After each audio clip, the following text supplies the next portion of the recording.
There are some that I dealt with that we recruited that actually had been planning it their entire careers. They wanted to do it decades in advance. There are individuals inside of Putin's government in Russia that are very, very proud Russians, not a Soviet like Putin. I'm going to do something to better my country, and it's anti-Putin. Hi there, my name is Robin Dreeke. I'm the retired head of the FBI Counterintelligence Behavioral Analysis Program, chief spy recruiter, and all that fun, hooky, spooky spy stuff. But most importantly, I am a father. When I was younger growing up, I wanted to be an astronaut, and everything went sideways. I just wanted to serve my country. I went to the United States Naval Academy. I wanted to be an astronaut, no kidding. I wanted to become a naval aviator and jet pilot. The original Top Gun came out right about a year before I applied to Naval Academy, so I was really angry because it upped the applicants a lot. I did not have the academic prowess to manage that, and my eyesight went to like 20/25, and so I couldn't become an aviator.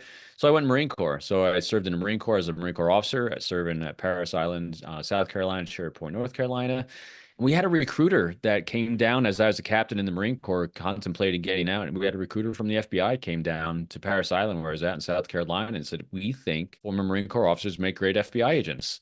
And I really didn't have any idea what I wanted to do. I just wanted to keep serving my country. And he just kind of went through what kind of opportunities there were. And I said, all right, that sounds pretty good. I'm all in. I'll give it a shot. And I got assigned to New York field office. And while I was in New York field office, Manhattan, I got assigned to work counterintelligence and specifically Russian military intelligence spies that are part of the GRU at the United Nations. And so when I first got assigned to my squad in New York, I was told, yeah, our main job was to recruit Russian intelligence officers, spies that work at the United Nations under diplomatic cover. And if I couldn't recruit them, because that's like hitting lotto, it's very rare. You put a lot of time and effort to do it. If you couldn't recruit them, you tried to thwart their efforts to undermine the national security of the United States and our allies. I had no idea what any of that was before I came in, but I fell in love with it really rapidly because the entire focus of everything I did, both through the Naval Academy, Marine Corps, FBI, it's all about human engagement.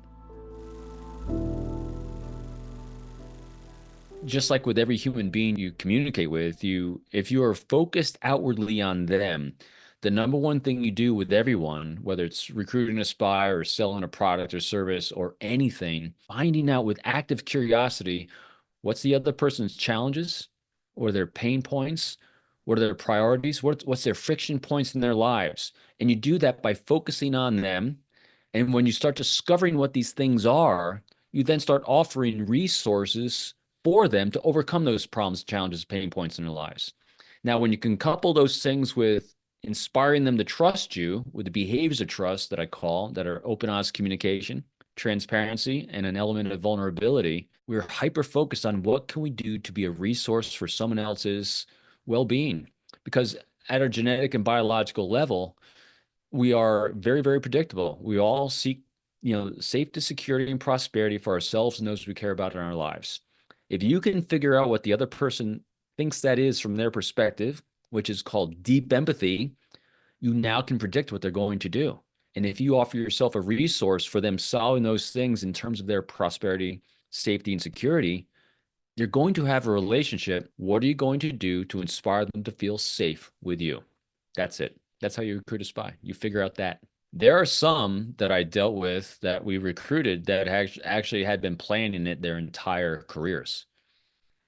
And so they were thinking about it ahead of time for 10, 15 years. The most unsuspecting individual that you weren't targeting to recruit all of a sudden shows up on your doorstep ready to work. They were looking for someone like me who could solve a problem in their lives that they could trust with their lives. And they needed to do it in a very safe way, even though it's the most risky thing they're ever going to do. But they actually pre-planned that they wanted to do it decades in advance. So there's both sides of that coin. So I generally worked with them. There are individuals inside of Putin's government in Russia that are very, very proud Russians, not a Soviet like Putin. There is a lot of deep-seated animosity towards Putin and the oligarchs and what they've done to the country, what they're doing in Ukraine, ruining all these lives. And so here's someone that when they first entered their service of their country as an intelligence officer, as a diplomat, but in the back of their mind, they're like, I'm going to do something to better my country, and it's anti-Putin. So this is the mindset that some of them will have. They'll get married, they'll have a successful first tour overseas, but in their entire mind, it's like, I have to create a gap of time because my people are always watching me.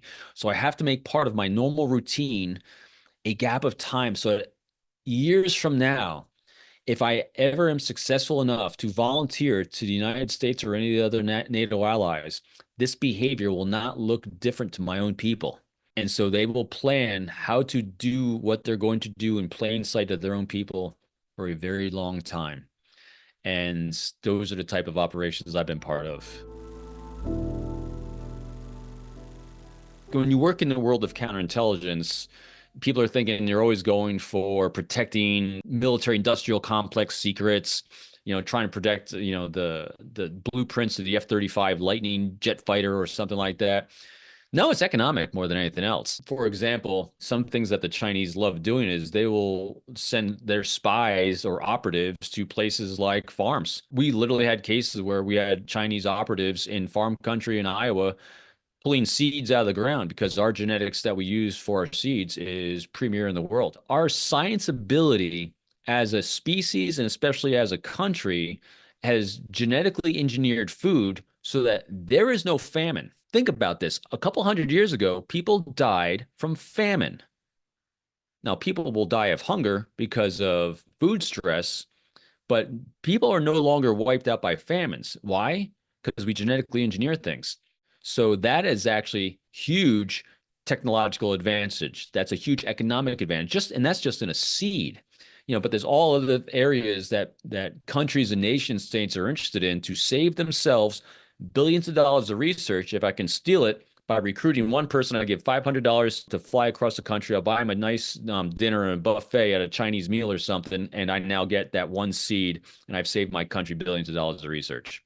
We just had the accident at DCA, and it was an American Airlines flight that collided with a helicopter, an Army helicopter.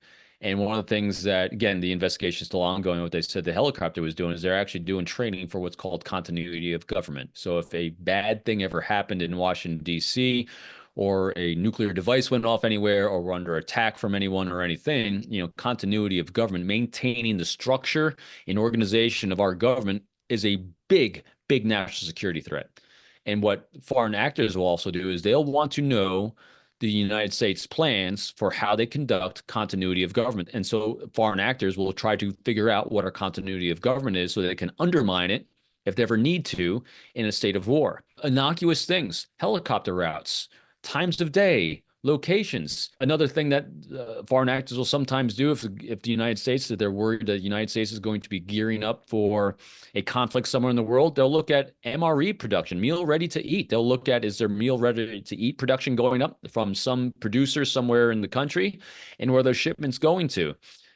These can be the most innocuous things to the layman, but to an intelligence collector, they're filling gaps of knowledge for their nation states to help protect them and give them a leg up in negotiations, give them a leg up in economic battles, or when they're trying to undermine our water systems, our food supply systems, our trucking systems for resupply around the country. All these things which are unclassified are critical to the national security of the United States. So it can be any number of things.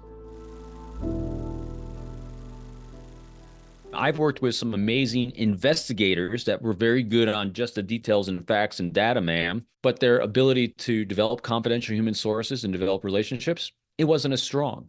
And so that's why you'd have someone like me in there, because as an investigator, I was not nearly as good as anyone else. I didn't like it, because that's the rules, processes, procedures. I need to team with someone that could complement me and my skill set. Everything in life comes down to those great, healthy relationships. If we could all do this singularly, we wouldn't be here together on the planet. We are genetically and biologically coded to cooperate, to be part of groups and organizations, because we do better when we are, because not one of us has all the answers. To get on our behavioral team, there's lots of behavioral teams inside of many organizations, law enforcement. Inside the FBI, you have what's called the BAUs, behavioral analysis units, that are the profilers you see on Criminal Minds. They're trying to find people that we don't know who they are, who've committed heinous crimes. They use research to create profiles of individuals so they can kind of create a filter to find an unknown subject somewhere based on that. That's profiling.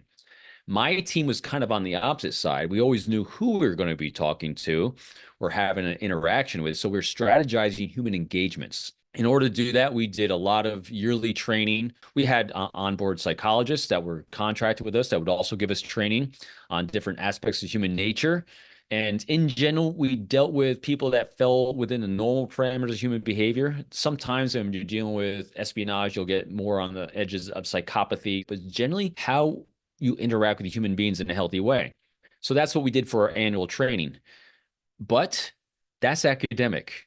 Now we had years and years and years of reps, as I call them, repetitions on the street. So to get on our behavioral team, at the time, you need at least 5 to 10 years as an investigator, as an agent working in the world of counterintelligence. So you had reps of human interaction, lots of interviews, lots of recruitment operations. And then you applied, you got on the team if there's a vacancy.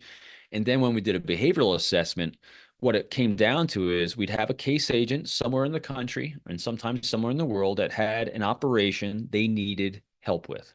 They hit a stumbling block, they hit a roadblock, or they just wanted another fresh optic where they're going to be doing a recruitment operation of a spy, a double agent operation, a false flag operation, an espionage investigation, or an undercover, all the hooky spooky spy stuff. And all these things required human interaction.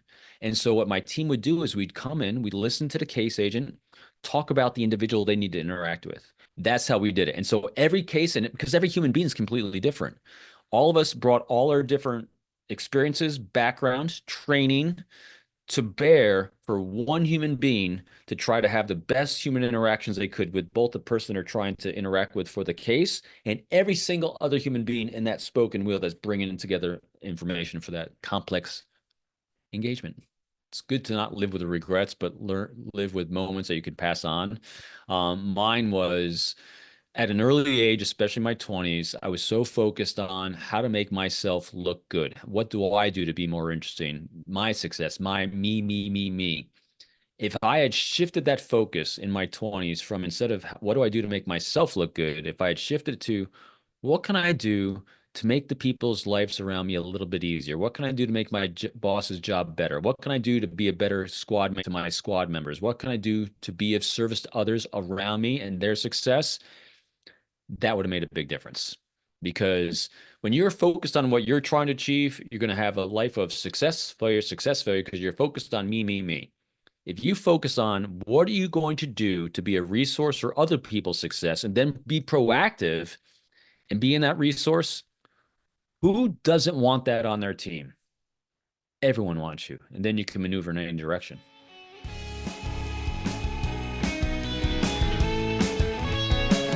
Everyone that you ever loved was in the crowd. Who crucified the one who talked a bit too